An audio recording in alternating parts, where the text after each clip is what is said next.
Well, I must tell you that there are some people saying I'm dead. And I felt I ought to come and say that I've been reincarnated in the same body.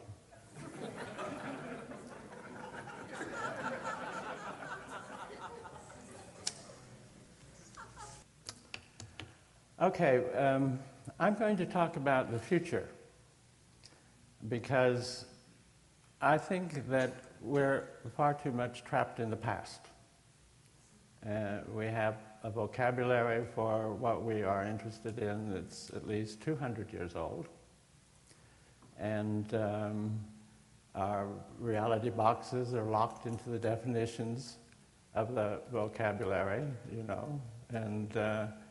But things are going to change. And I know they are, and that's what I'm going to talk about today, if I can hold it together that long. You know, the future is a very nervous frontier. And that's why we like what happened in the past. And we model our models after what has happened in the past. Do you all understand what a model is? You know, that's the way they thought about it, so it must be correct. So that we bring that model into the present, and then because we brought it into the present, those that come after us carry it into their present. Can you think of any reason why the old models should change? Sure. Why is that? They're imperfect. Pardon? They're imperfect. Oh, Dr. Tiller says they're imperfect. But that doesn't mean they can change. Oh, of course not. Oh, see? I always win when I talk to Dr. Tiller. Yeah, imperfect models taken as doctrine and carried and taught to us, and we're likely to do the same thing. But things are going to change because science is changing. And science is opening up a world or a model that hasn't existed since 3,000 or 4,000 or 5,000 years. And actually, the model that science is opening up is probably not the same exactly, but it's a model similar to what you find in the Sanskrit language of at least 3,000 years ago. And if you will bear with me, I'd like to talk about that and tell you about that. Is that all right? Yes. Okay. Another thing I'm going to point out is that there's a difference between making theories about something or the facts, the phenomena we're interested in, and actually experiencing them. I am an experientialist. I mean, you can have an intellectual image of something, you can have an intellectual model of something, but unless you experience it, it's just purely intellectual. Would you agree? Yes. And one of the things that went around parapsychology is that it never went into experientialism because they had to follow, or they wanted to make parapsychology phenomena acceptable to science. So, you know, if somebody experiences something, you can't actually drag the experience into the laboratory, right? Because when you experience it, it happens like this. And I'm going to give you an example. One is on a vacation in the mountains.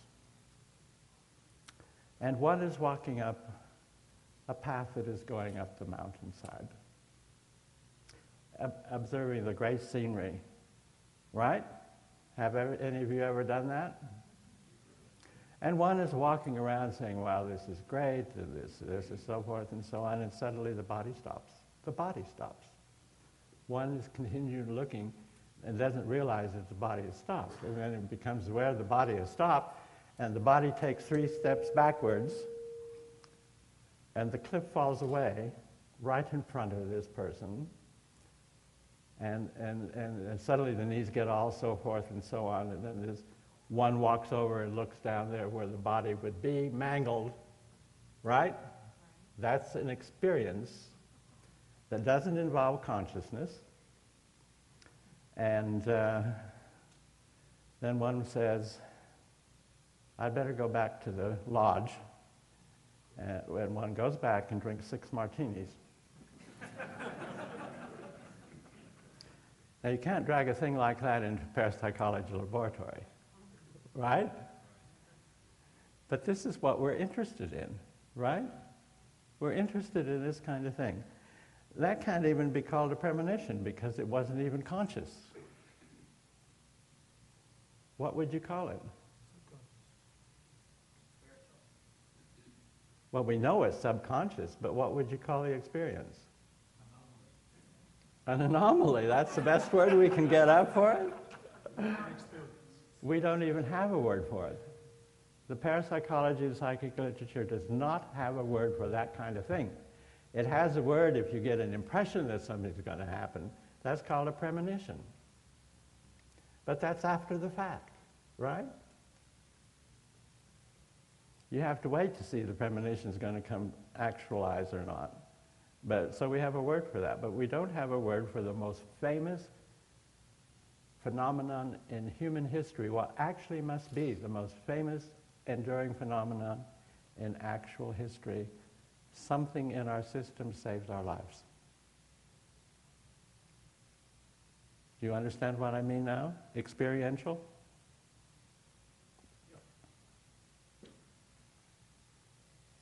Well, you're not.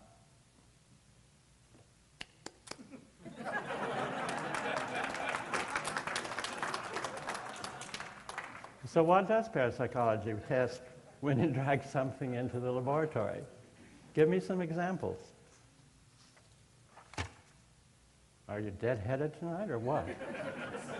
Come on, give me some examples. What do parapsychologists test?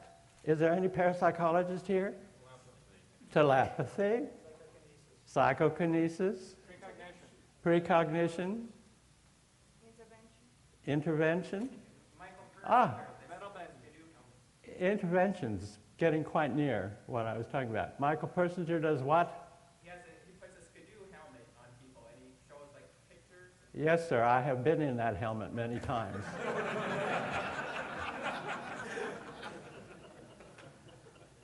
The definition of parapsychology, as found in Parapsychology Sources of Information, published in 1973, says thusly: parapsychology is a modern and more restrictive term for psychical research, the field which uses the scientific method to investigate phenomena for which there appear to be no normal, that is, sensory, explanations.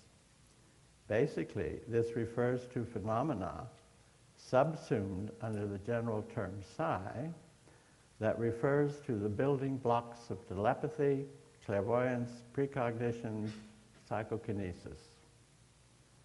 Did you know that's the working definition of parapsychology? Well, here it is. I printed it out large so I could read it. You know, I'm getting old. Do you know how old I am?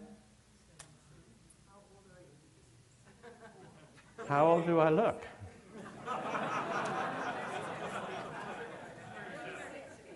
What? About 60. Oh. Hold it up.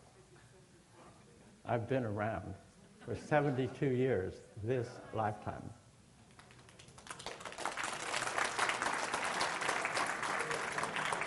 Thank you. I appreciate it. What's wrong with this definition that I just read you? Pardon? No experiential in it, right? But there's something else that's odd about it.